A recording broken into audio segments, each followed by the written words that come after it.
Assalamualaikum warahmatullahi wabarakatuh. Waalaikumsalam warahmatullahi wabarakatuh. Alhamdulillahi wa kafa. Wassalatu wassalamu ala rasulillahil mustafa wa ala alihi wa sahbihi wa man wafa wa ba'd. Izinkan kami mengawali dengan bermohon kepada Allah Subhanahu wa taala, semoga kita semua senantiasa diberikan anugerah kesehatan, kekuatan iman dan kemampuan menjalani aktivitas berkehidupan dengan baik dan berada dalam ridha Allah Subhanahu wa taala. Selanjutnya, materi yang coba kita gali bersama di kesempatan kali ini adalah terkait dengan halal bihalal. Menarik untuk dikaji karena tema ini itu seakan menjadi tema rutin yang diuraikan dengan pembahasan-pembahasan turunan tersendiri setiap setahun sekali, khususnya selepas kita merayakan dan menikmati Idul Fitri. Pertanyaan terbesarnya, apa yang dimaksud dengan halal bihalal itu? Halal itu apa? Kemudian halal ditengahi oleh huruf ba yang punya 14 makna, kata Ibnu Hisham Al-Ansari dalam kitabnya Bughnil Labib, dan dipertemukan lagi dengan halal selanjutnya.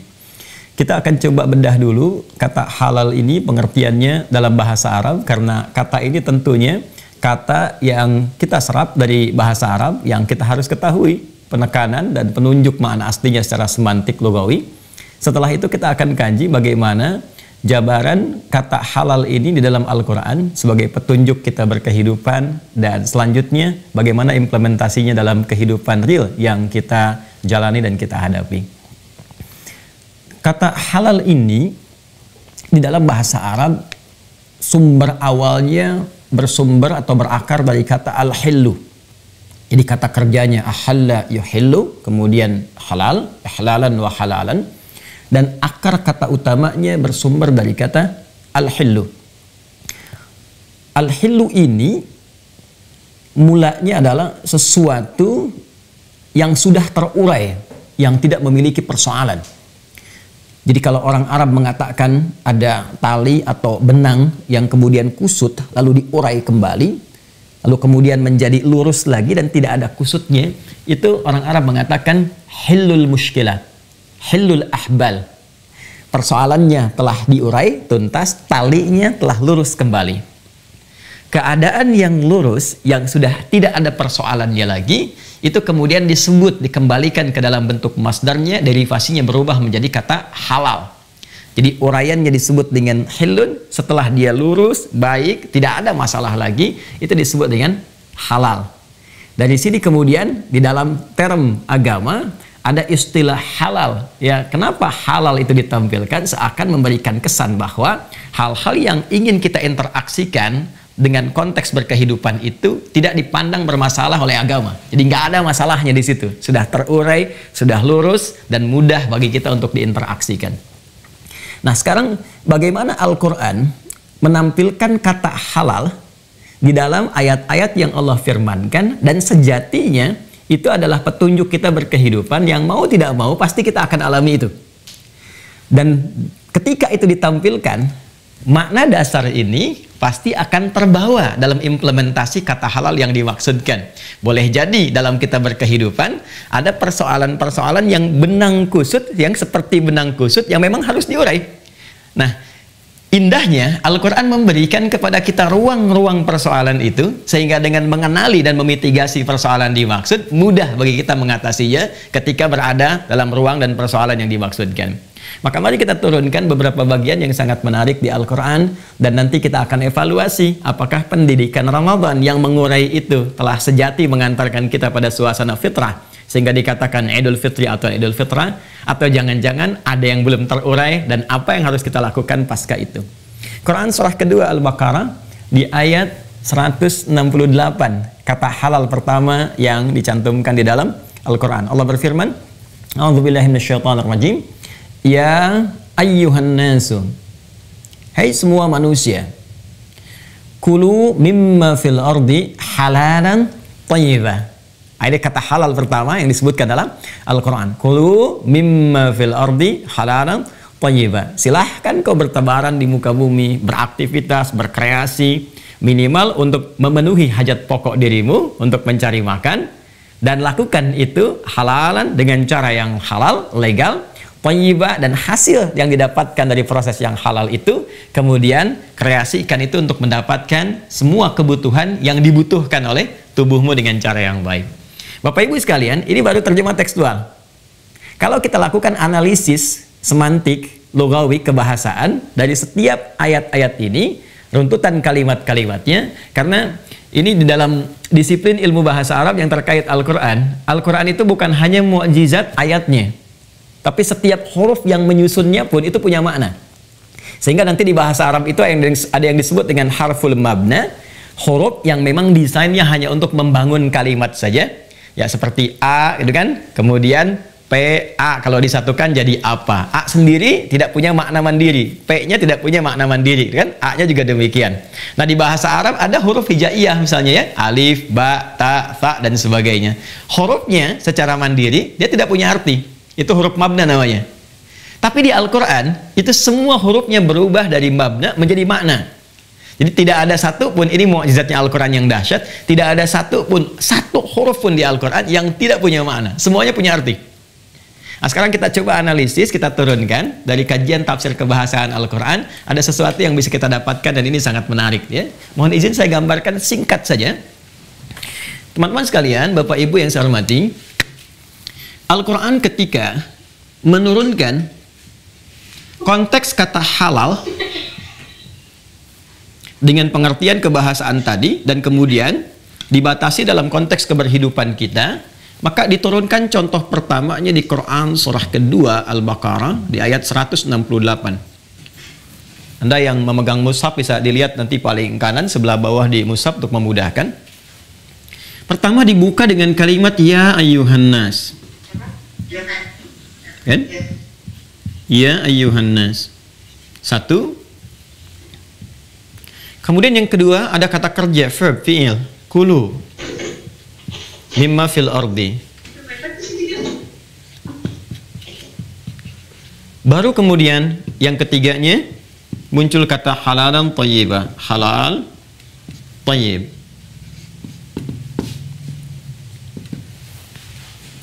Pertama, dan ini akan sangat menarik ketika kita lakukan pendalaman, ya ayyuhan nas itu terdiri dari 3 unsur kata utama. Satu ya, kedua ayyuha, kemudian annas.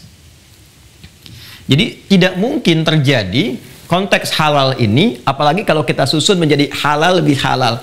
Itu halal lebih halal tidak mungkin terjadi ketika tidak didapati unsur-unsur ini. Mustahil akan ditemukan halal lebih halal. Baik, sekarang apa saja unsurnya? Ya, kata Al-Quran, ya ayyuhan nas, hei semua manusia. Di dalam Al-Quran, penunjukan terhadap manusia itu setidaknya disebut dengan 5 nama. Ya, secara cepat saya sebutkan. Satu, ada bashar, disebutkan 35 kali di dalam Al-Quran. Yang kedua, ada al-ins, disebutkan sebanyak 18 kali dalam Al-Quran. Ini di Al-Kahf, kalau tadi Qori kita baca sampai ayat terakhir, kan? Qul innama ana basyarum mithlukum. Di situ bashar. Kemudian ada al-ins, 18 kali disebutkan di Al-Quran. Ya ma'syaral jinni wal ins, wa ma khalaqatul jinna wal ins. Kemudian ada al-insan, 65 kali disebutkan dalam Al-Quran. Ada surahnya, surah ke-76, al-insan, hal ata alal insan. Kemudian ada Bani Adam, disebutkan 7 kali dalam Al-Quran. Seperti Quran surah 7 ayat 31, ya Bani Adam khudhu zinatakum inda kulli masjid. Lalu ada An-Nas, ini yang paling menarik. Disebutkan 241 kali dalam Al-Quran. Dan ada surah tersendiri, surah paling favorit umumnya bagi setiap muslim di masa kini, surah ke-114, Qul a'udzu birabbin nas. Saya akan tepikan ini dulu karena bukan term bahasan kita dan membutuhkan waktu yang cukup panjang untuk mengurainya. Saya akan langsung ke sini saja. Seperti diuraikan di awal bahwa setiap diksi dalam ayat Al-Quran bahkan hurufnya itu punya penekanan makna tersendiri. Beda ketika disebutkan bashar, al-ins, kemudian ada insan, Bani Adam, sampai ke An-Nas. Menariknya, terjemahan mushaf kita ada yang menerjemahkan dengan yang serupa, semuanya manusia. Ketika disebutkan dengan An-Nas, tidak pernah bahkan disebutkan dalam bahasa Arab kata An-Nas kecuali menunjuk kepada konteks manusia dalam hal sifat sosialnya, yang ingin memberikan kesan bahwa manusia itu sepanjang berkehidupan pasti tidak bisa hidup sendiri. Dia adalah makhluk sosial yang butuh orang lain, yang pasti berinteraksi dalam keberhidupan. Karena itu ketika Allah memanggil dengan kalimat ya ayyuhan nas, maka yang dikhitab, yang dituju dari informasi ayat ini adalah pertama, satu, seluruh manusia tanpa batas dan melewati sekat-sekat akidah. Kedua, menunjuk konteks hubungan sosial. Jadi memberikan kesan bahwa dalam konteks berhubungan sosial, dalam konteks keduniaan, dalam konteks memakmurkan tempat yang kita pijak itu, maka Al-Quran mengajak semua untuk saling bekerja sama, bersinergi, tanpa harus memandang sekat-sekat keimanan di dalamnya. Jadi misalnya kalau kita terapkan di Unpad, ya, ini kan dalam konteks kita membangun negeri, menghadirkan anak-anak bangsa yang berkemajuan, berpikir cerdas, memajukan negara yang kita cintai. Di rumah sakit juga kemudian menampung pasien-pasien yang diharapkan dengan ikhtiar itu bisa sembuh. Itu kan masalah sosial. Dalam konteks masalah sosial ini jangan dibatasi oleh sekat keimanan, siapapun bisa hadir. Ya, jadi kalau ada ayat dibuka di Quran dengan ya ayyuhan nas, kan? Itu sifatnya universal dan melampaui batas-batas keyakinan. Nanti untuk memisahkan itu, ya, ada lagi kalimat ya ayyuhalladzina amanu. Jika kemudian ayatnya dibuka dengan ya ayyuhalladzina amanu, maka informasi itu spesifik ditujukan pada orang-orang Islam yang telah beriman untuk melakukan atau mengikuti ketentuan-ketentuan tertentu dalam agama Islam. Tapi kalau ayatnya ya ayyuhan nas, maka sifatnya universal. Maka yang ingin saya katakan terlebih dahulu sebelum masuk ke kata halal ini, pertama, Al-Quran mengungkap implementasi kata halal dalam konteks hubungan manusia secara sosial. Ini yang pertama. Yang kedua, interaksi sosial ini uniknya dan istimewanya di dalam Al-Quran itu dibuka secara luas, tidak dibatasi oleh satu sekat apapun, dan memberikan gambaran kepada kita bahwa dalam konteks kerjasama kehidupan keduniaan, dalam membangun tempat yang kita pijak atau pekerjaan yang sedang kita kerjakan, ayo bekerja sama, ayo berinteraksi sosial. Dan ini terapannya di hadis sangat banyak sekali. Bagaimana Nabi misalnya berinteraksi dengan orang Yahudi, berinteraksi dengan orang Nasrani, orang Kristen, orang Majusi di sekitaran. Itu dalam konteks membangun negeri di Madinah itu sama-sama. Ya. Walaupun nanti ada ayat-ayat spesifik untuk mengingatkan, ini karakternya begini, ini karakternya seperti ini karakternya demikian, berinteraksinya seperti apa. Itu indahnya Islam.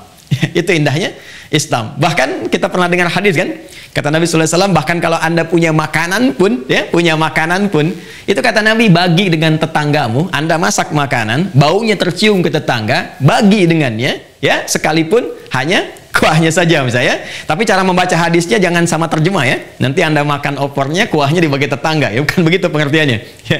Pengertiannya, kalaupun Anda masak, ternyata yang dimasak kuah, sekalipun itu bagi supaya tidak salah persepsi. Tapi tidak pernah hadisnya mengatakan kalau tetangga Anda Muslim saja. Tidak. Itu terbuka. Siapapun bisa mendapatkan bagian kasih sayang, interaksi sosial, sepanjang ia berkehidupan di sekitaran kita. Maka tolong dicek teman-teman sekalian. Di Unpad gak semuanya dosen itu boleh jadi orang Islam semua. Mungkin ada yang non-Muslim ya. Mahasiswa tidak semuanya Muslim semua. Ada non-Muslimnya. Dalam konteks khitab ya ayuhan nas, ingat, dosen jangan pernah membedakan kalau ada muridnya, siswanya, mahasiswa-mahasiswinya yang mungkin tidak sama keyakinannya. Maka objektif, profesional, berikan ilmu seutuhnya supaya semua mendapatkan hak yang sama. Pun demikian di rumah sakit. Jangan sampai pelayanan berbeda kepada orang Islam yang beriman misalnya dengan yang belum beriman atau non-Muslim, ya. Maka berikan pelayanan secara profesional, secara terbuka, secara baik. Itulah spirit yang diambil dalam kata ya ayyuhan nas. Dan ini menariknya, Bapak Ibu sekalian, menggunakan kata ya yang disebutkan 361 kali dalam Al-Quran. Dan fungsinya disebut dengan huruf nida, huruf memanggil dengan semua jarak objek, baik itu dekat, menengah ataupun jauh. Ada 14 huruf panggilan dalam bahasa Arab. Ada a, ada aya, ada ha, dan seterusnya. Tapi yang digunakan di Al-Quran cuma ya, karena paling fleksibel. Jadi bisa manggil yang dekat, jaraknya, yang menengah, jauh, atau untuk minta bantuan. Jadi kalau Anda di Arab misalnya sedang umrah, haji, atau tugas yang lain, Anda butuh bantuan, Anda mau panggil orang, Anda tinggal sebut dengan kata ya, misalnya, itu bisa nengok semua tuh. Dengan satu kata ini. Nah, ini menariknya begini. Ketika dipanggil, Dan ya ini kemudian ditujukan kepada semua manusia tanpa kecuali, lalu ditegaskan dengan ayyuha, disebutkan sebanyak 150 kali dalam Al-Quran.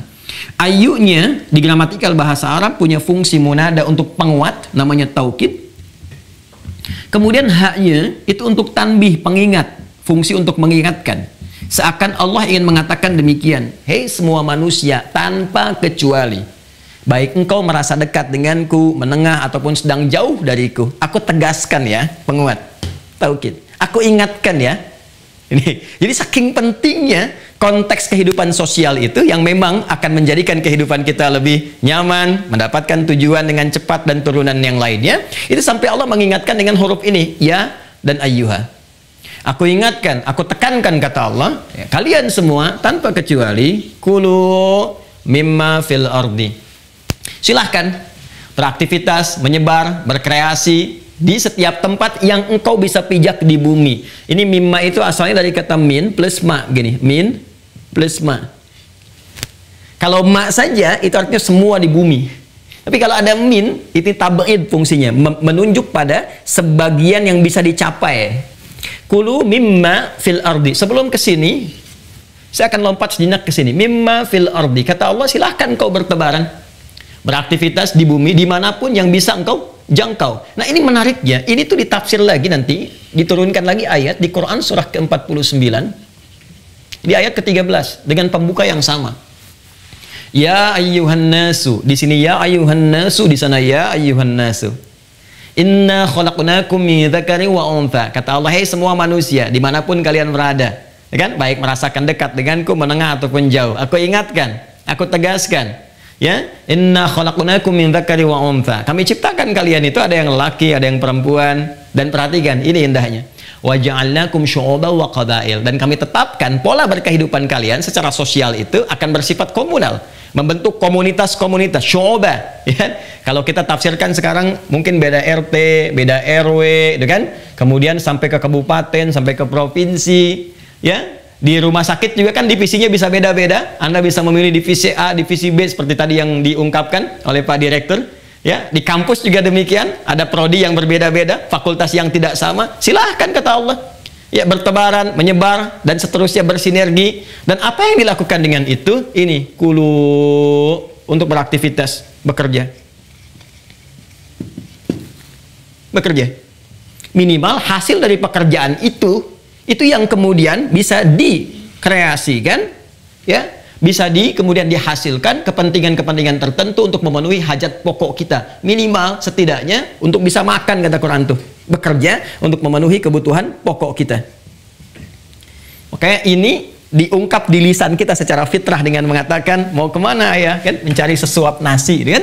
Ya, padahal mungkin yang dicari lebih daripada itu. Nah, ini menariknya, Bapak dan Ibu sekalian. Pertama, sebelum masuk ke kata halal, Allah Subhanahu wa Ta'ala menampilkan pendahuluan yang mengacu kepada halal ini dengan menghadirkan bentuk kata kerja yang dengan pekerjaan itu menuntut kita untuk menebar, ya, menyebar di muka bumi ini, berkreasi, mencari ke setiap tempat untuk beraktivitas. Apa kaitan dengan kata halal? Sebelum masuk kata halal, diurai dulu ini aktivitas pekerjaan kita ini. Jadi seakan-akan memberikan kesan kepada kita, boleh jadi dalam bekerja itu, dimanapun kita beraktivitas. Sekarang mungkin ada yang tugasnya di rumah sakit dengan berbeda-beda bagian-bagiannya, kan? Ada yang di kampus dengan berbeda-beda turunan-turunan programnya secara detail. Ada yang di luar itu semua. Nah, boleh jadi dalam konteks bekerja, beraktivitas itu ada yang dilakukan, yang dikerjakan, yang pekerjaan itu melahirkan hubungan-hubungan mungkin yang tidak harmoni. Ya. Karena itu kata harmoni ini nanti ditafsir di Quran surah ke-49 ayat 13 itu. Lita'arafu, kalian itu menyebar berbeda-beda tempat, aktivitas, syu'uba wa qabaila, bahkan mungkin kata Al-Quran di satu tempat itu pun asalnya sukunya ada yang beda-beda. Qabail itu jamak dari kata qabilah, ya berarti suku. Ya boleh jadi yang tugas di rumah sakit mungkin, ya kita kan Bhinneka Tunggal Ika nih, nggak semuanya dari Jawa Barat kan, walaupun letaknya di Bandung. Mungkin ada yang dari luar, sukunya bisa A, marganya bisa B, dan tapi indahnya lita'arafu. Jadi risalah tertingginya adalah keragaman kita dalam berinteraksi itu, dimanapun kita berada, tujuan akhirnya kata Al-Quran untuk membangun harmoni. Yang dengan harmoni itu tercipta, melahirkan satu keadaan yang kondusif, untuk membangun kemakmuran, kesuksesan, kebaikan bersama, itu yang disebut dengan ta'arufu. Ya, makanya kehidupan rumah tangga, kenapa langkah awalnya disebut dengan ta'aruf? Ya, ta'aruf itu kan pola awal membangun harmoni, saling mengenal, mengetahui, menyinergikan, dan itu adalah pembuka dari samara, sakinah, mawaddah, dan rahmah. Jadi ketika ini ditarik dalam konteks yang lebih luas, dalam konteks pekerjaan kita, dalam bersosial, bermasyarakat, berbangsa, bernegara, boleh jadi dalam interaksi itu yang seharusnya harmoni, ada yang nggak harmoni. Yang seharusnya senyum, ada yang cemberut. Yang seharusnya sepakat, ya, tiba-tiba ada persoalan, yang dengan persoalan itu, mungkin, mohon maaf, hal-hal yang seharusnya tercipta secara baik, secara harmoni, ada kelembutan, kenyamanan, itu tidak terjalin. Maka muncullah kemudian setelah itu kalimat halalan.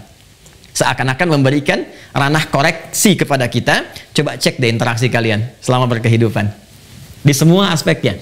Ya, mohon izin kita hanya menerjemahkan dan meneruskan apa yang dipesankan dalam Al-Quran. Coba kita cek. Boleh jadi selama ini bertugas, ya mohon maaf yang keluarga besar di rumah sakit, ya, ya coba dicek barangkali ada hubungan di antara pimpinan dan karyawan yang seharusnya harmoni tidak tercapai, ya. Atau bahkan sesama divisi, di divisi yang sama ada sekat-sekat yang belum diurai. Pun demikian di kampus atau di pekerjaan sukses tapi di rumah tangga ada yang belum tuntas. Ya, mungkin saat ini ikut Zoom atau ada di lokasi, ya nyaman dengan teman-teman, rekan-rekan, tapi di rumah belum diselesaikan. Maka kata Al-Quran, coba koreksi lagi, lihat ke belakang. Mungkin dengan pasangan, mungkin dengan anak, mungkin dengan orang tua, atau bahkan ada persoalan yang belum tuntas dengan orang tua dan orang tua telah mendahului, kan? Hanya penyesalan yang bisa terjadi. Coba dicek, kata Al-Quran itu halalan, ada nggak yang belum tuntas? Ya, maka kalimat halal itu mahal. Kalimat halal itu tinggi nilainya, ya di sisi Allah Subhanahu Wa Taala. Jadi thayyib itu kondisi ideal, baik untuk kesehatan, untuk keuangan, misalnya materi, untuk kenyamanan di rumah tangga, di pekerjaan, itu nggak mungkin bisa dihasilkan kalau nggak ada halalnya, kalau belum diurai semuanya. Jadi mengurai persoalan untuk melahirkan sebuah ketenangan itu mahal sekali. Anda mendapatkan thayyib misalnya dalam kemapanan ekonomi, kaya misalnya kan, tapi nggak tuntas masalah halalnya, banyak gelisahnya.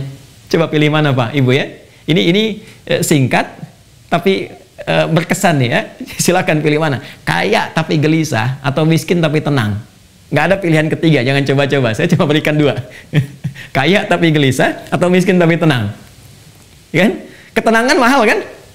Dan ibadah itu kan yang dicari dari ibadah itu kan ketenangan. Makanya kita latihan tumakninah kan dalam sholat. Sholat itu ada tumakninah di ruku, tumakninah di sujud. Tumakninah itu kan artinya tenang.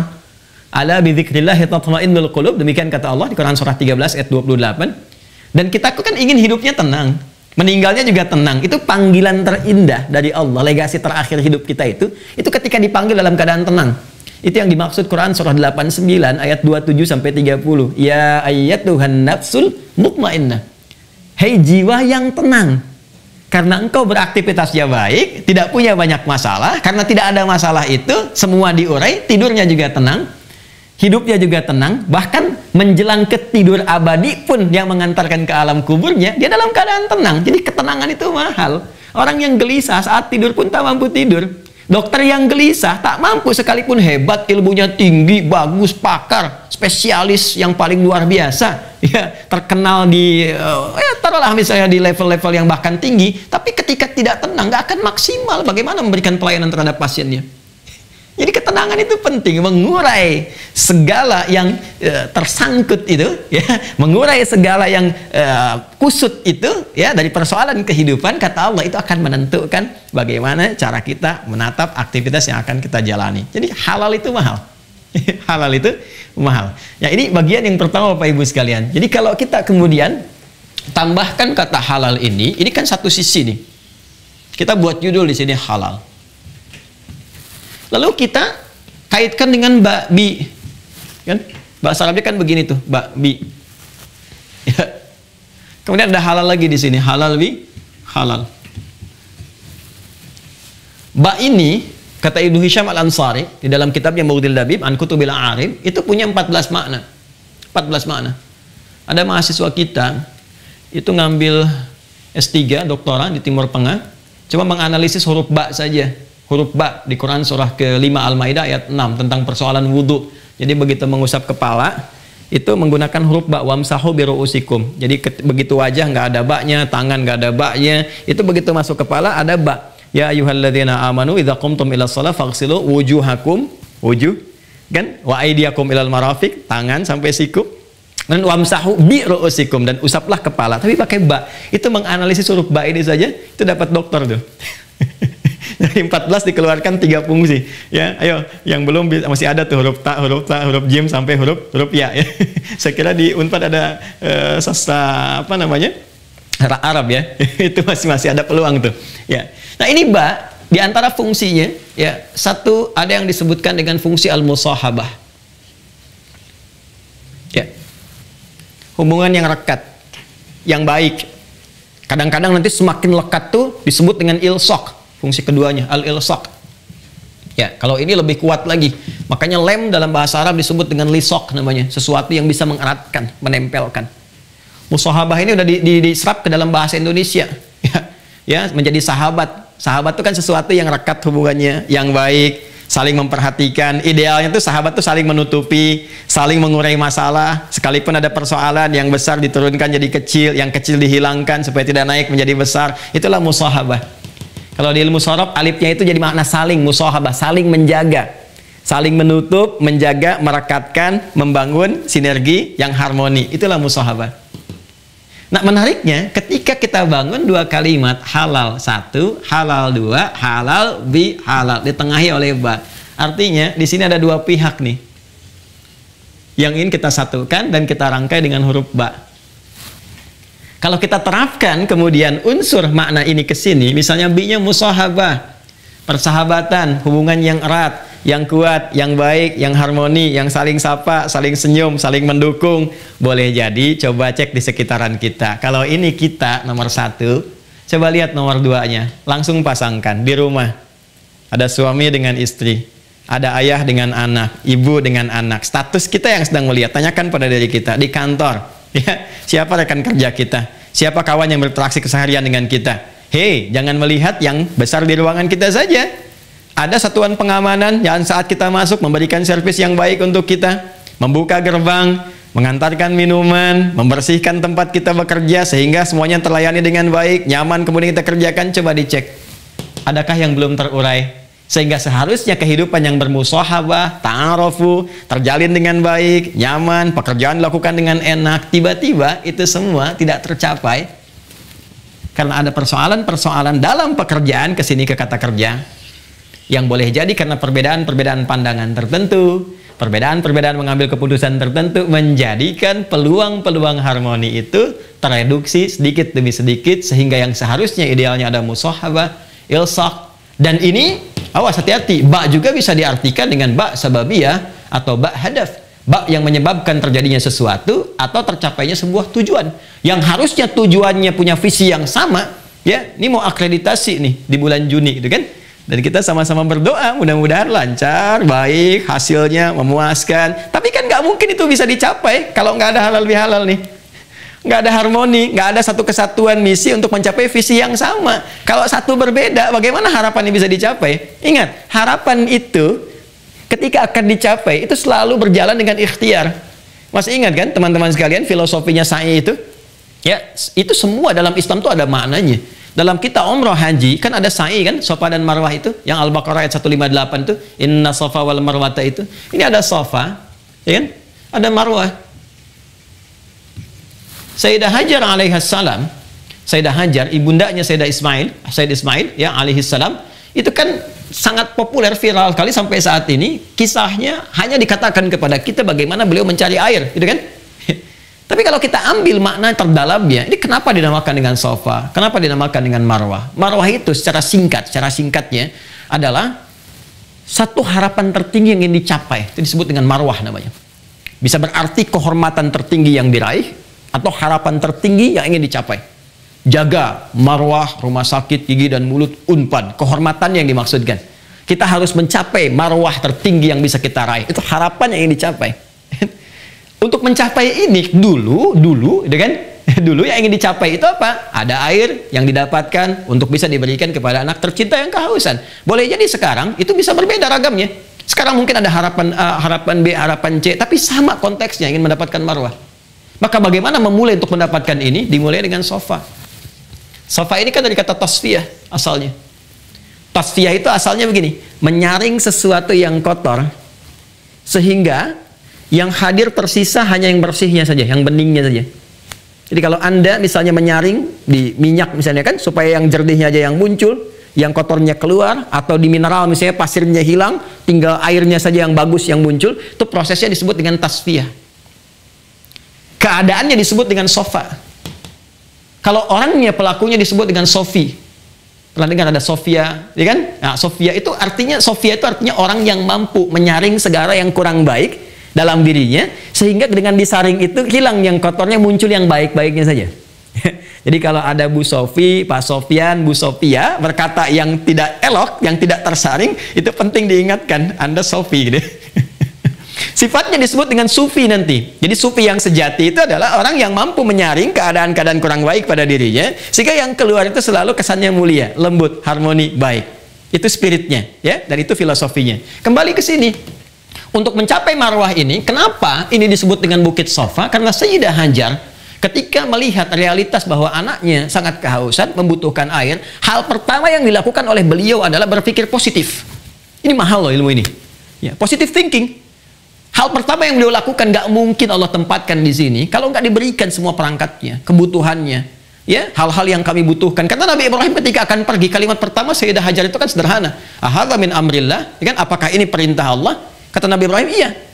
Jadi ketika sudah tahu bahwa itu perintah Allah, sudah pasti Allah berikan kelengkapannya. Nah, keadaan demikian, kondisi positive thinking, husnudzan, yang diarahkan pada nilai-nilai kebaikan, itu ditempatkan oleh Allah dengan posisi terhormat, langsung naik ke puncak, setengah mendapatkan marwah yang diharapkan.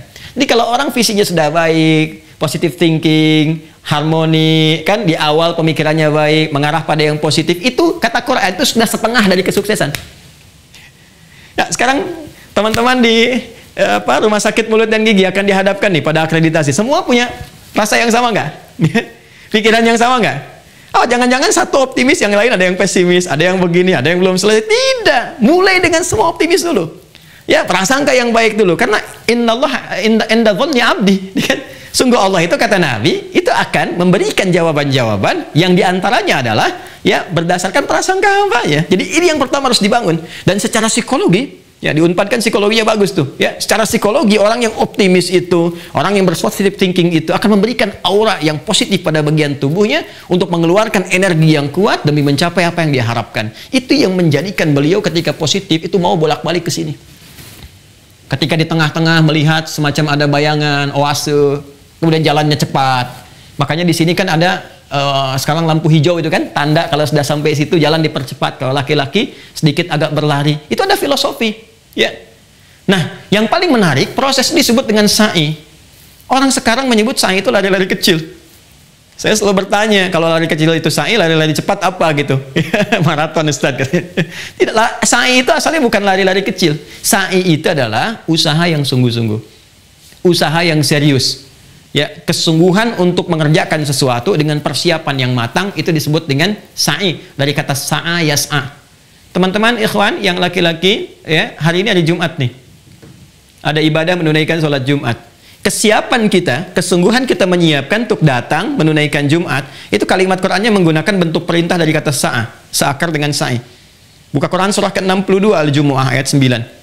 Ya ayyuhalladzina amanu idza nudiya lis-salati min yaumil jumu'ati fas'au. Fas'au ila dzikrillah. Itu fas'au itu dari kata sa'i. Hei orang-orang beriman, jika sudah engkau tahu di hari Jumat itu ada panggilan menunaikan ibadah Jumat, maka fas'au, bergegaslah. Bergegas di situ maksudnya apa? Bergegas, siapkan dirimu dengan sempurna. Makanya kan petunjuk nabinya mandi dulu, kenakan wangian, atur waktu, cari saf yang terdepan. Itu saat. Nah, ini, pemaknaan ini jangan hanya ditempatkan di Jumat, bawa ke sini juga nih. Karena ini kan bagian dari petunjuk kehidupan kita. Semua yang bekerja, beraktivitas di sini, Kulu, itu selalu punya marwah, punya harapan. Unpad punya cita-cita sendiri di bagian universitasnya, di kampusnya. Ingin harapan menjadi kampus sekian. Ya, ingin bergerak menjadi world class misalnya kan, ya, dengan kelas dunia yang tadinya domestic class itu kan, ya, kelas-kelas lokal, nasional, sekarang ingin bergerak lebih maju ke depan. Ini visi. Punya marwah. Kampus demikian, rumah sakit demikian, ingin jadi rumah sakit yang ideal, yang terbaik, melayani dengan prima, tadi tampilannya dihadirkan di awal gitu kan, ya itu marwah namanya. Untuk mencapai marwah ini, satu, semua harus punya visi yang sama, visi yang seragam, itulah sofa. jernih berpikir, menyatu dengan baik, rekatkan, bangun harmonisasi. Setelah itu harus punya sa'i yang baik. Serius, sungguh-sungguh. Apa yang disiapkan? Menyiapkan SDM yang terbaik. Lihat fasilitas yang ada, tingkatkan lagi. Kan? Bagaimana pelayanan, bagaimana disiplin-disiplin yang lainnya. Kalau semua terpadu dengan itu, maka ini mudah untuk diraih. Jangankan ibunya yang lari-lari, terkadang ibunya yang bolak-balik, anak yang dapatkan hasilnya. Terkadang Anda direkturnya yang bolak-balik, mungkin yang mendapatkan hasil baiknya, kabar baiknya datang dari Satpam yang datang dari depan. Ini Pak jawabannya disampaikan. Bisa jadi demikian. Itulah filosofinya. Tapi ternyata itu kan nggak seideal dari apa yang tampil, dari apa yang kita lakukan. Ya, menguraikan ini mudah, tapi menjalaninya itu tidak sama dengan mengucapkannya. Karena itu mungkin boleh jadi apa yang telah terjadi selama ini untuk menyiapkan marwah yang kita harapkan. Mungkin ada singgungan-singgungan yang membuat kehidupan tidak harmoni. Seharusnya sih beda pandangan cukup di pandangan saja. Kok beda pandangan bisa jadi beda pendengaran, beda sikap. Pandangan berbeda tidak harus menjadikan sikap tidak sama. Yang beda kan cuma pandangan. Masa beda pendapat menjadikan beda sikap? Akhirnya tidak saling sapa, tidak saling senyum, nggak saling komunikasi. Bagaimana visi marwah bisa tercapai kalau di sofa saja kita belum tuntas? Karena itulah kemudian saya ingin katakan sejak dari awal bahwa halal itu mahal. Halal tambah tambah halal lagi, itu sebuah cerminan yang luar biasa. Dan itu saya katakan jeniusnya ulama kita di Indonesia. Ya, bagaimana kemudian mengimplementasikan nilai-nilai Quran dalam kalimat-kalimat yang singkat dan padat serta keteladanan yang sangat luar biasa. Salah satu keunggulan ulama Indonesia itu saya itu sangat mencintai. Saya cinta negeri ini, ya, tokoh-tokohnya, pendiri bangsanya, para ulamanya itu saya sampai riset, Pak, Ibu. Lalu kita bandingkan tuh. Ya, saya punya satu manuskrip dari ulama kita bandingkan dengan yang di Timur Tengah. Ya, di Timur Tengah ada keunggulan tersendiri.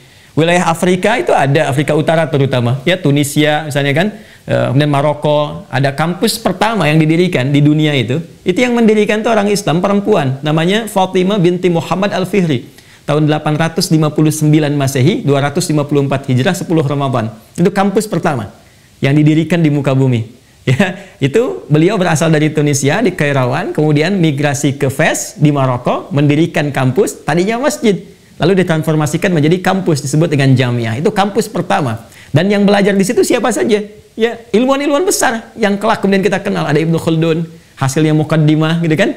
Teori tentang sosiologi yang kemudian dibaca oleh Auguste Comte, lantas kemudian menjadi bapak sosiologi di Barat. Ya. Ada Ibnu Arabi, seorang filosof yang kemudian juga ahli Quran. Ya, ada juga turunannya, dan jangan salah, itu terbuka untuk umum. Sampai Paus Sylvester yang kedua dari Vatikan pun belajar di situ. Dan yang dipelajari apa? Prodinya bukan hanya Quran, hadis, bahasa Arab, ada astronomi, matematika, ada musik, dan sebagainya. Itu ada turunannya. Yang ingin saya katakan apa? Yang ingin saya katakan adalah ternyata apa yang dibangun oleh Fatimah, ya, Muhammad binti Muhammad Al-Fihri itu dengan ikhtiar yang sangat luar biasa. Dimulai dengan prasangka yang baik, visi yang hebat, yang bagus, jenius, kesolehan, ketakwaannya luar biasa, puasa selama dibangunkan itu selama 40 hari itu puasa, selama dibangun itu sampai dengan selesai, yaitu puasa beliau. Setelah itu bangun visi yang hebat, panggil anak-anak negeri, panggil ilmuwan untuk diskusi, dibiasakan dialektika. Hasilnya apa? Menginspirasi dunia dan melahirkan turunan-turunan kampus terkini sampai juga sekarang ada Unpad. Ya, tapi itu hanya bisa diraih jika apa? Ada halal bi halal. Dan konsepsi itu, ya, sehebat-hebatnya ulama di luar, ya, itu keunggulan mereka tampak melahirkan hazanah-hazanah. Tapi orang kita, ulama kita, itu bisa meramu dan merangkum hazanah tadi dalam bentuk kalimat-kalimat sederhana. Kemudian juga contoh-contoh teladan yang sangat simpel sekali. Coba cek orang tua kita kalau mengajarkan. Udah, kamu ke masjid aja 40 hari, kamu begini, kamu begitu. Kita rindu masa-masa dulu itu. Ya, yang narasi-narasinya ada kelembutan. Kita kenal kalau ada meninggal di 3 bukit masih tahu, ya, masih bisa memberikan kehangatan. Sekarang ada sesuatu yang belum bisa kita urai sepenuhnya. Ada polarisasi, ada hoax, ada ini, ada itu. Ketika Anda memasang tema halal bihalal, maka kita sudah harus komitmen bahwa dengan materi ini semua itu tuntas, selesai, dan kita siapkan untuk meniti masa depan yang lebih baik demi mendapatkan apa? Hasil yang didambakan. Ini bagian pertama. Saya masih punya waktu 13 menit untuk menyempurnakan. Terakhir, bagian kedua. Ternyata hal yang ditempatkan oleh Quran terkait persoalan halal ini ada 2 dimensi. Dan dimensi yang ditampilkan pertama kali dimensi kemanusiaan kita, hubungan dengan sesama manusia. Yang kedua, boleh jadi dengan manusia nggak ada masalah. Dengan Allah ada persoalan. Boleh jadi dengan manusia nggak ada masalah, dengan Allah ada persoalan. Nah, ini pun ketika Anda mengatakan halal bihalal, coba cek apa yang belum tuntas hubungan kita dengan Allah Subhanahu wa taala. Yang dengan itu boleh jadi rahmat Allah yang diharapkan belum hadir sepenuhnya. Doa-doa yang kita harapkan idealnya seharusnya terjawab secara teori, kok tidak terjawab? Apa yang belum selesai? Apa yang belum tuntas? Jika di sini persoalannya ada pekerjaan dengan sesama manusia yang mungkin tidak terurai, maka di sini ada hubungan dengan Allah yang mungkin belum tuntas diselesaikan. Maka dimensinya berubah dari hablum minan nas ke hablum minallah, vertikal zonanya. Baik, coba dicek. Biasanya kalau yang terjadi tadi interaksi sosial, yang ini interaksi transendental dan wujudnya aspeknya di sini keimanan. Menyalahi iman itu bergeser dari tempatnya disebut fusuk, perbuatannya disebut asa, bentuknya disebut dengan maksiat. Jadi maksiat itu artinya menyimpang dari kodrat yang telah ditetapkan. Contoh, kita dicipta dari ujung kepala sampai ujung kaki. Mohon maaf tidak bermaksud mengajari, hanya menurunkan apa yang diterangkan di Al-Quran. Mata fungsinya untuk memandang, tapi memandang apa yang diinginkan oleh Tuhan, oleh Allah. Jangan sampai pandangan kita ada masalah dengan Tuhan. Bagi manusia mungkin itu biasa. Ya, tapi ketika Allah ciptakan mata kita, ada tujuan untuk inilah mata diciptakan. Maka turun Quran surah Cahaya, surah 24. Ayat 30 untuk laki-laki, 31 untuk perempuan. Qul lil mu'minina, katakan bagi orang-orang yang punya hubungan baik dengan Tuhan, insan beriman itu, yaghuddu min absarihim, maka pandangannya hanya boleh digunakan untuk menatap yang baik-baik saja. Maka kriteria baik itu disusun, disampaikan kepada kita. Ini yang boleh dilihat, ini yang nggak boleh. Yang nggak boleh dilihat, palingkan. Ya, haram hukumnya. Kenapa haram itu muncul? Haram itu asal katanya bukan nggak boleh. Haram itu seakar dengan hurmah. Hurmah itu hormat. Jadi hukum haram itu, kenapa haram itu muncul? Untuk menjaga kehormatan. Jangan sampai dilakukan. Ketika dilakukan, kehormatan Anda akan runtuh. Sedangkan Allah punya sifat kasih yang sangat dalam. Ya, sifat sayang yang sempurna. Dengan sayang itu Allah tidak menginginkan kita itu jatuh kehormatannya di hadapan Allah, bahkan di hadapan manusia. Ya, makanya kenapa mencuri diharamkan? Kenapa korupsi haram?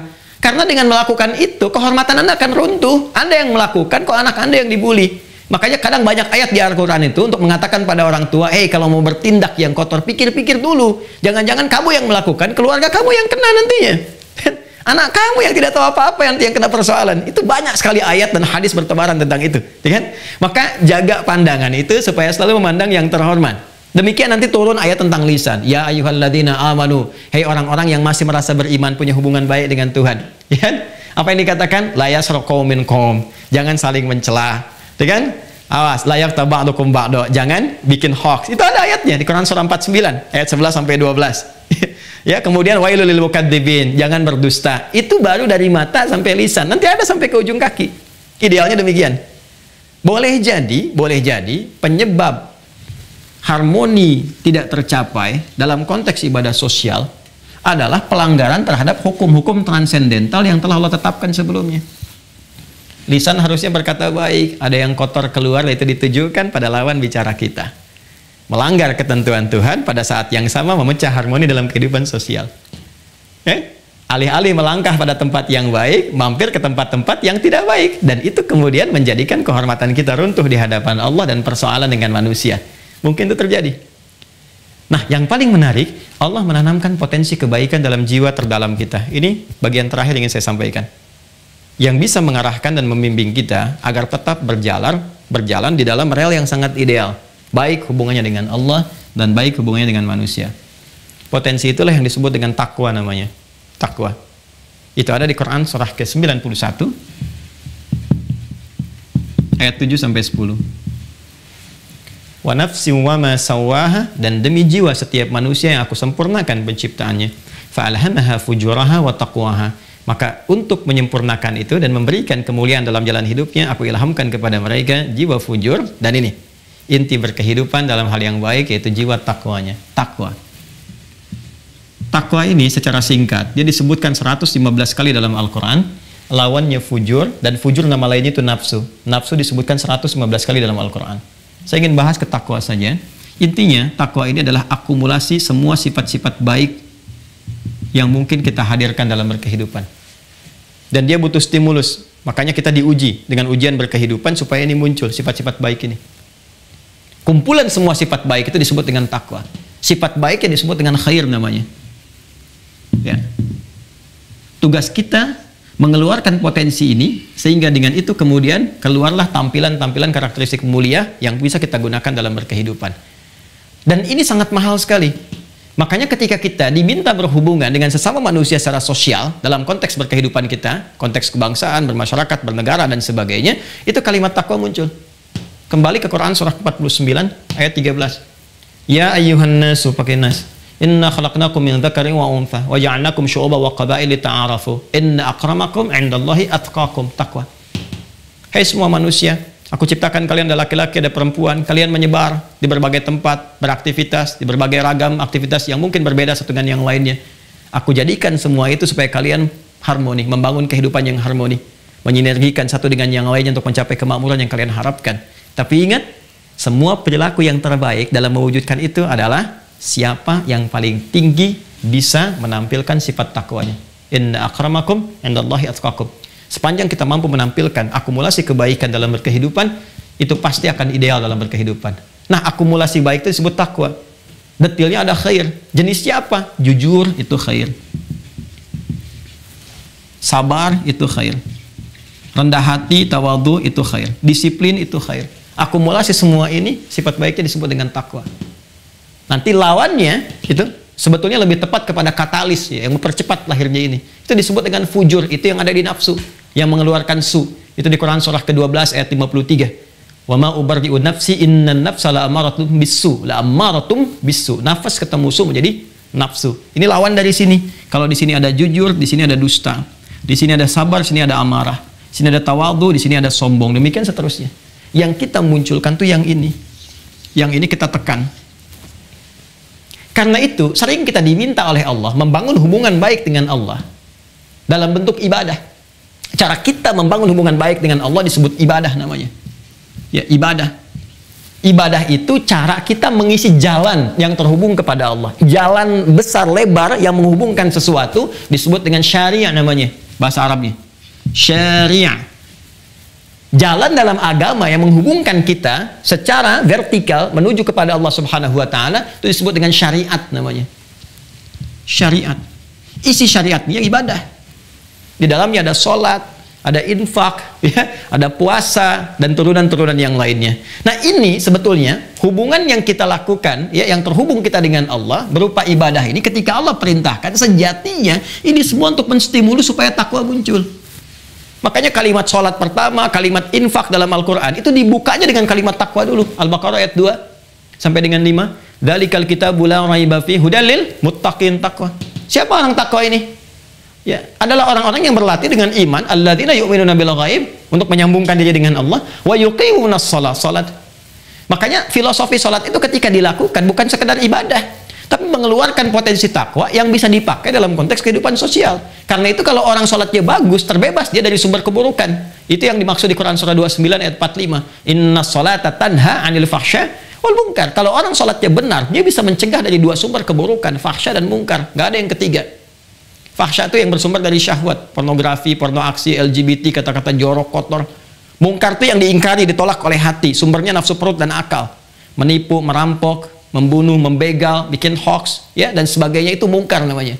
Jadi kalau orang sholatnya benar, kata Al-Quran, idealnya dia menjadi baik. Makanya dari kecil dididik sholat kita. Usia 7 tahun sholat, kan? Ada hadis yang viral itu. Ya, apa yang dimaksud dengan ini semua? Ini eksplorasi takwa. Dan puncak semua itu, nanti ada sholat, ada infak, wa mimma razaqnahum yunfiqun, ada interaksi dengan Al-Quran, ayat 4-nya, walladzina yu'minuna bima unzila ilaik, sampai ujungnya ayat 5. Ulaika ala hudan min rabbihim wa ulaika humul muflihun. Orang-orang yang mampu mengeksplorasi takwanya sehingga hadir sifat-sifat baiknya, maka itu cenderung bahagia hidupnya. Dan puncak latihan ini semua yang bisa dilakukan di setiap tempat, tidak terbatas di ruang tertentu, itu adalah puasa Ramadan, siam Ramadan. Karena itu panggilan puasa dibuka dengan kalimat iman dan diakhiri dengan takwa. Al-Baqarah 183. Ya ayyuhalladzina amanu kutiba alaikumus syiyam kama kutiba alal ladzina min qablikum la'allakum tattaqun. Hai semua insan yang beriman, diwajibkan atas kalian menunaikan ibadah siam, puasa, maksudnya Ramadan, syahrul Ramadan alladzi unzila fihil Qur'an. Sebagaimana orang dulu juga diwajibkan oleh Allah untuk berlatih dalam puasa itu. dengan mengoptimalkan ibadah. Untuk apa? La'allakum tattaqun, supaya saat puasa itu engkau bisa melatih dirimu dan menampilkan takwa secara paripurna. Karena itulah semua jenis ibadah yang bisa kita kerjakan di setiap ruang dan waktu. Setiap ruang dan waktu itu artinya melampaui batas-batas tempat tertentu. Kalau haji kan di Mekah saja, kan? Tapi kalau ini bisa dikerjakan orang Mekah, orang Madinah, orang Indonesia, ya, orang Bekasi, orang Bandung, dan seterusnya. Ya, itu puasa. Bukankah saat puasa kemarin kita banyak mengaji? Banyak infak, ya kan? Saat puasa banyak sholat dan turunan lainnya. Seharusnya semua itu mengembalikan kita kepada kondisi ideal, merubah kita jadi lebih baik. Dan keadaan baik itu itulah fitrah dalam berkehidupan. Jadi fitrah manusia sesungguhnya baik. Makanya kalau ada orang bersikap tidak baik, kita nggak suka karena fitrah hidup kita itu mengarah kepada yang baik. Kalau lisan berdusta, hati pasti menolak karena fitrah hidup kita itu pasti baik. Ini yang dimaksudkan. Pengajaran agama mendorong kepada wujud fitrah tampil dalam berkebaikan. Maka ditutup dengan Quran surah ke-30 Ar-Rum ayat 30. Fa'aqim wajhaka lid-dini hanifa fitratallahi allati fataran nasa 'alaiha. An-Nas. Hadapkan dirimu patuh pada pedoman ad-din, agama yang disampaikan dengan cara yang lurus, kerjakan dengan cara yang benar. Kalau serius sungguh-sungguh, maka engkau akan kembali kepada fitrah. Fitrah itulah keberagamaan yang benar, yang lurus, yang mengeluarkan potensi takwa yang bisa mendukung engkau hidup harmoni dalam berkehidupan. Nah, sekarang kembalinya kita kepada fitrah itu ditandai dengan munculnya satu Syawal yang kita sebut dengan Idul Fitri. Fitri itu asalnya makan. Kembali makan dari kata futur, yang tadinya nggak makan jadi makan lagi, ya kan? Itu kembali kepada makan. Makanan pertama yang kita konsumsi disebut futur. Kata dasarnya fitri. Jadi Idul Fitri itu maksudnya kembali makan lagi yang sebelumnya kita nggak makan di awal pagi. Makanya yang nggak punya makanan untuk dimakan disupport lewat zakat fitri. Kan? Nah, karena itu kesan halal bihalal yang dibangun pertama kali itu pasti ada makanan. Umumnya kan demikian. Ada makanan. Itu udah fitrah. Tapi ingat kata Ibnu Abbas, kesan fitri itu bukan hanya makan. Kebolehan makan itu ketika dimakan nggak ada masalah. Ketika tidak ada masalah, maka kembali kepada halal. Halal itulah yang mengembalikan kita kepada fitrah. Maka kata Ibnu Abbas radhiyallahu taala anhuma, secara fisikalnya adalah fitri makanan, tapi secara spiritualnya mengembalikan kepada fitrah, karena itu disebut dengan Idul Fitrah. Orang tua kita ingin mengecek betul nggak kembali kepada fitrah atau ada yang belum diurai, maka dikonsepsikanlah kemudian rumusan halal bi halal untuk memastikan kita benar-benar kembali kepada kondisi yang harmoni, fitrah, dan terurai segala sekat yang mungkin terjadi dalam berkehidupan. Saya kira itu materi yang bisa saya sampaikan terkait halal bihalal. Mohon maaf mungkin cukup padat, tapi implementasinya boleh jadi detailnya kembali kepada diri kita masing-masing. Saya berharap mudah-mudahan apa yang disampaikan menjadi bekal positif untuk saya pribadi dan kita semua. Apa yang kita harapkan mudah-mudahan tercapai, baik untuk Rumah Sakit Gigi dan Mulut yang Juni nanti akan akreditasi, mudah-mudahan juga lancar, kemudian diberikan hasil yang terbaik seperti yang diharapkan sesuai dengan kadar kesungguhan yang bisa dilakukan. Keluarga besar di Unpad, mudah-mudahan juga seluruh sivitas akademika diberikan kelancaran dalam beraktivitas dan juga diberikan kekuatan untuk menjadikan semua itu sebagai kreasi ibadah sehingga punya nilai di hadapan Allah Subhanahu wa taala. Dan tetap semangat membangun negeri kita tercinta dan menjauh dari segala hal yang bisa melahirkan ketidakharmonisan dalam berkehidupan, baik bermasyarakat, berbangsa, bernegara, dan juga beragama. Saya kira kalau konsisten itu insya Allah kedamaian, ketentraman, ketenangan setidaknya pada diri kita akan diraih. Itu yang bisa saya sampaikan. Terima kasih Bapak Ibu sekalian atas atensi kebersamaan kita. Dengan segala kerendahan hati, saya ingin mempraktekkan terlebih dahulu apa yang kita bahas kali ini. Saya memohon maaf sebesar-besarnya, banyak kesalahan yang saya perbuat dan boleh jadi di antara kesalahan itu terkoneksikan kepada aktivitas yang terjalin di keluarga besar Rumah Sakit Gigi dan Mulut di Unpad ataupun kampusnya. Dengan segala kerendahan hati saya mohon maaf, mohon ditunjukkan supaya saya bisa perbaiki, bisa dikoreksi sehingga dengan itu bisa tampil lebih baik lagi dari apa yang sudah pernah dilakukan. Kedua, terima kasih atas kesabaran dan ketawaduan Bapak Ibu semua membersamai kami saat ini. Semoga saya bisa belajar lebih banyak dari apa yang kita kaji di kesempatan kali ini. Terima kasih sekali lagi. Mari kita berdoa. Semoga doa kita diijabah oleh Allah Subhanahu wa taala dan dengan ketulusan kita dimudahkan segala apa yang kita harapkan untuk diraih dari kehidupan kita semua. Alhamdulillahirabbil alamin. Nahmaduka hamdan syakirin kama 'allamtana an nahmadak wa nashkuruka syukran kama 'allamtana an nashkurak. Antal muqaddim antal muakhir biyadikal khair innaka ala kulli syai'in qadir. Allahumma salli wa nusallim ala habibikal karim rasulikal mustafa al-amin sayyidina Muhammadin wa ala alihi wa sahbihi ajma'in.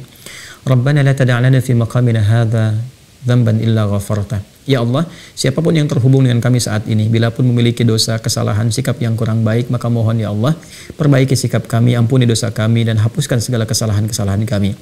Wala asiran illa yassartah.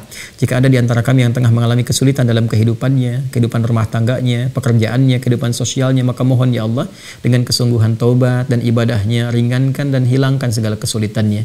Allahumma ya Allah ya arhamar rahimin, wala hajatan min hawaijid dunya wal akhirati fiha laka ridwan fiha lanas salah illa qadaitaha ya arhamar rahimin.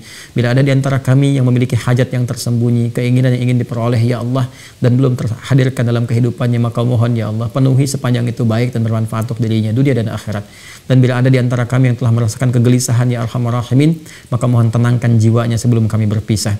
Allahumma yassir ya Allah li ikhwatina fi al-mustashfa ya Allah, mustashfa asnan wal lisan fi Unpad ya arhamar rahimin. Allahumma yassir lahum wa waffiq lahum fi kulli amalihimul salihah ya rabbal alamin. Ya Allah, untuk saudara-saudari kami khususnya di Rumah Sakit Gigi dan Mulut di Unpad, anugerahkan bimbingan-bimbingan kebaikan, lancarkan semua kegiatan dan harapan-harapan terbaik yang mungkin bisa diraih, yang bisa digunakan untuk melayani masyarakat dengan pelayanan terbaik.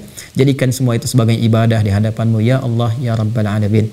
Rabbana atina fid dunya hasanah wa fil akhirati hasanatan wa qina adzabannar. Wahfadz biladana an Indonesia ya Allah, hifadzan kamilan wa salaman wa baldatan thayyibatan anta tardaha wa jannibna minat tafraqah. Ya Allah, anugerahkan segala kebaikan di dunia ini mampu kami raih, dan kemuliaan di akhirat yang mampu kami capai. Khususnya ya Allah, mohon jaga negeri kami tercinta, Indonesia yang kami cintai. Jauhkan dari perpecahan, jauhkan dari polarisasi, jaga kami semua ya Allah dalam kebaikan. Satukan negeri kami dalam kemuliaan. Ya Allah, jauhkan kami dari segala hal yang dapat mengundang murka dan neraka-Mu. Bifadlika subhana rabbika rabbil izzati amma yasifun, wa salamun alal mursalin, wa akhiru da'wana subhanakallahumma wa bihamdika asyhadu an la ilaha illa anta nastaghfiruka wa natubu ilaik. Walhamdulillahi rabbil alamin. Terima kasih Bapak Ibu sekalian atas perhatiannya. Assalamualaikum warahmatullahi wabarakatuh.